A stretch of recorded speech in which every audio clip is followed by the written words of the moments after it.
कुंभ के लिए आपका क्या मैसेज है दुनिया को? राहुल जी, मैं सबसे पहले न्यूज़ 18 की टीम का और आपका महाकुंभ क्षेत्र में हृदय से स्वागत करता हूं। जो कुछ भी आपको देखने को मिल रहा है पूरे प्रयागराज क्षेत्र में और इस महाकुंभ नगर में आदरणीय प्रधानमंत्री जी के विजन का ये मूर्त रूप है। भारत की विरासत को उसका सम्मान मिलना चाहिए और एक सरकार का क्या दायित्व होना चाहिए उस आस्था को सम्मान देने के लिए, उसी का एक प्रतिफल है कि दिव्य और भव्य कुंभ इस रूप में आयोजित हो रहा है। हजारों वर्षों की विरासत को आज की पीढ़ी जान पा रही है और जो पीढ़ी काफी उम्र दराज हो चुकी है उस पीढ़ी को भारत की इस पुरातन गौरव को अपनी अगली पीढ़ी को देने में भी गौरव की अनुभूति होगी कि हमारी विरासत अब सुरक्षित है और इसी भव्य और दिव्य रूप में आगे बढ़ेगी। यह दृश्य सनातन धर्म का वह दिव्य और भव्य स्वरूप है जिसका आज आप यहाँ अवलोकन कर रहे हैं, जिसके लिए हमारा सनातन धर्म जाना जाता था। भारत की ऋषि परंपरा ने कुंभ का आयोजन इसी भव्य और दिव्य तरीके से भारत की आध्यात्मिक और सांस्कृतिक विरासत को आगे बढ़ाने के लिए इस प्रकार के आयोजनों का शुभारंभ किया था।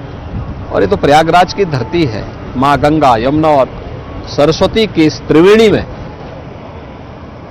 कोटि कोटि श्रद्धालु आकर के पूज्य संतों के सानिध्य में स्नान करके पुण्य का भागीदार बनता है। मैं पहले भी कुंभ में आ चुका हूं, 2019 में आपने भव्य अर्ध कुंभ का आयोजन किया था, उसमें भी आया था। मगर जिस प्रकार की भीड़ मैं इस बार देख रहा हूं, इस तरह की भीड़ पहले मौनी अमावस्या के स्नान में होती थी, आजकल लगभग रोज इस तरह की भीड़ दिख रही है। देखिए, ये जो आयोजन है जी, ये भारत की एकता का एक संदेश देने वाला एक समागम है। और ये सही बात कहा आपने कि मौनी अमावस्या जो मुख्य स्नान होता है कुंभ का, मौनी अमावस्या को इस प्रकार की भीड़ दिखती थी, लेकिन अब इस प्रकार की भीड़ हर दिन नजर आ रही है। यानी पिछली बार 2019 में मौनी अमावस्या के दिन 4 करोड़ श्रद्धालुओं ने संगम में स्नान किया था और इस बार मकर संक्रांति के दिन ही 4 करोड़ श्रद्धालु संगम में स्नान किए थे। तो इस बार अब तक पिछले 10 दिन के अंदर 10 करोड़ से अधिक श्रद्धालु संगम में स्नान कर चुके हैं और आज 2 करोड़ से अधिक श्रद्धालु इस महाकुंभ क्षेत्र में यहां पर आ चुका है। सुबह से ही संगम में पवित्र स्नान में भागीदार बन रहा है और ये अनवरत सिलसिला 3 फरवरी तक चलता रहेगा। मेरा अनुमान है कि मौनी अमावस्या के दिन इस बार 19 से 3 से 5 गुने तक भीड़ होगी।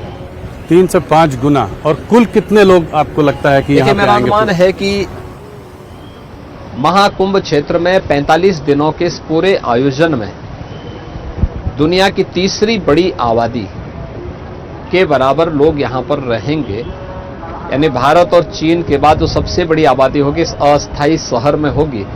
मेरा अनुमान है 40 से 45 करोड़ श्रद्धालु इस दौरान आकर के संगम में आकर के पवित्र डुबकी के माध्यम से राष्ट्रीय एकता का संदेश देंगे। बहुत बहुत आपको बधाई, आपने इतना बड़ा आयोजन किया। आपने डुबकी कहाँ लगाई थी उस दिन कैबिनेट के साथ? देखिए राहुल जी, ये सामने ही ये हम हैं यहाँ पे यमुना जी पे, इस सामने गंगा जी आ रही है और इस सामने दोनों का संगम हो रहा है। और अदृश्य मां सरस्वती के बारे में भी मान्यता है कि तीनों का मिलन इसी स्थल पर होता है और यहीं पर संगम में ये लाखों श्रद्धालु जो स्नान कर रहे हैं इसी संगम में स्नान कर रहे हैं। आपका एक बड़ा अलग दृश्य हम लोगों को देखने के लिए मिला। एक आपको बड़ा हंसते खेलते एक दूसरे के ऊपर पानी डालते हुए आप चौवन, आपकी पूरी कैबिनेट ने आपके संग डुबकी लगाई। क्या आपको बचपन सा याद नहीं आ गया? देखिए, एक अद्भुत क्षण होता है ये, इसको शब्दों में नहीं व्यक्त किया जा सकता है। ये अविस्मरणीय क्षण होते हैं और जिस एकता का संदेश महाकुंभ दे रहा है उस एकता के संदेश को उत्तर प्रदेश वासियों और उत्तर प्रदेश के माध्यम से देशवासियों को जी देने में हम सबको गौरव की अनुभूति होती है। हम यहाँ पे जहाँ पे खड़े हैं, ये सामने ये पूरा क्षेत्र संगम का क्षेत्र है और सामने ये किला है। जी किले में अक्षय वट भी मौजूद है, सामने दिखाई दे रहा है। और अक्षय वट कॉरिडोर पहली बार बना है, जहां पे प्रतिदिन लाखों श्रद्धालु जाकर के दर्शन कर रहा है। इसी किले के अंदर मां सरस्वती का कूप भी है। अदृश्य रूप से नहीं बल्कि दृश्य रूप से सरस्वती के दर्शन वहां हो सकते हैं। और उसी में पातालपुरी कॉरिडोर भी बना हुआ है। ये 3 कॉरिडोर केवल किले के अंदर बने हैं।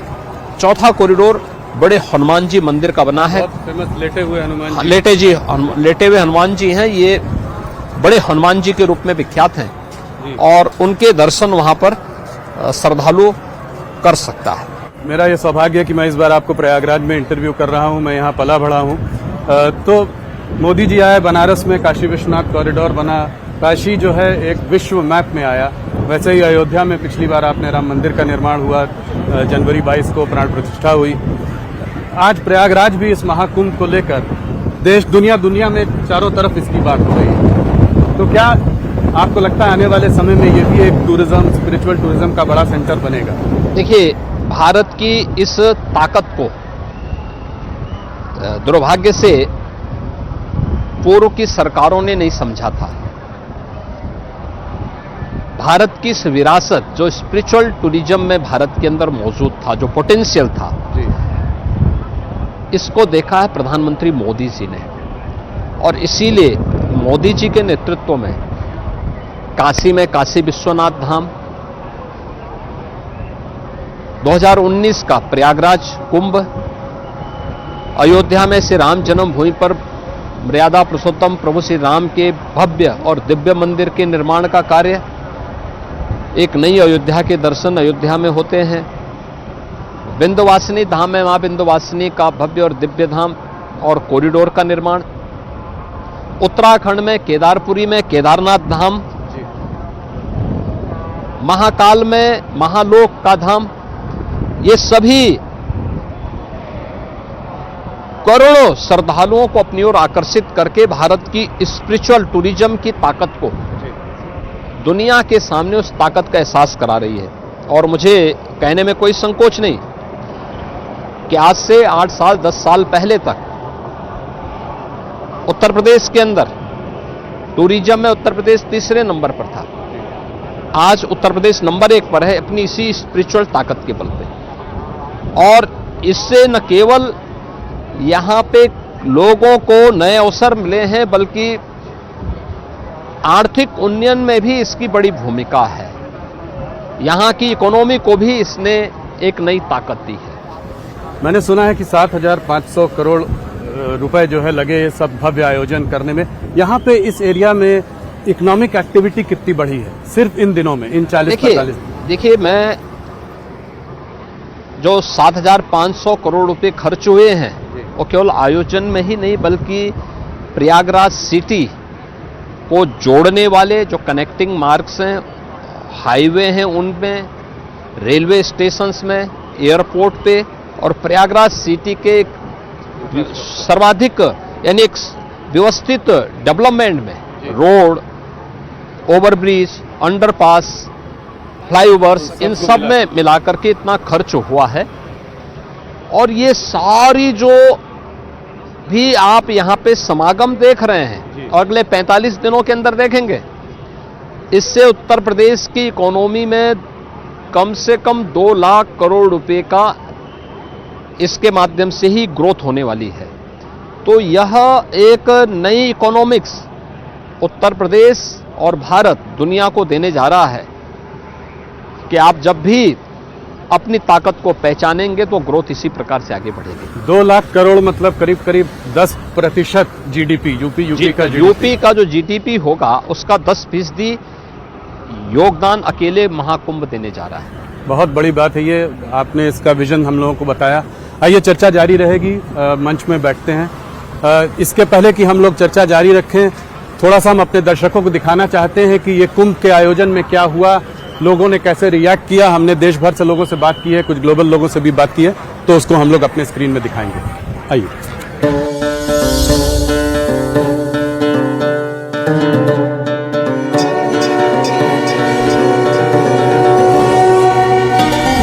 अंतरात्मा तृप्त हो गई, जो शांति मिली है। अद्भुत, अलौकिक, बहुत मजा आ रहा है। मोदी जी और जोगी ने बड़ा अच्छा काम किया है। This is a place that is filled with blessings, unlike any other on the entire planet. Ganga मैया के डुबकी लगाने में बहुत आनंद आया। हम सारे पुण्य पा गए।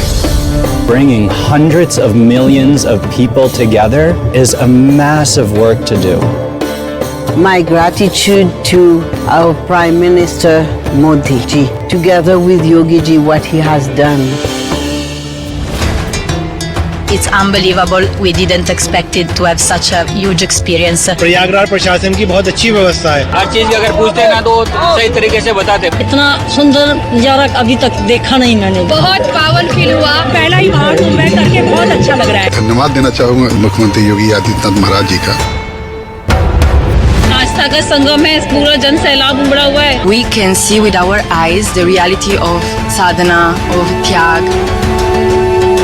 हमका मन ये कह रहा है कि हम तो यही रहो।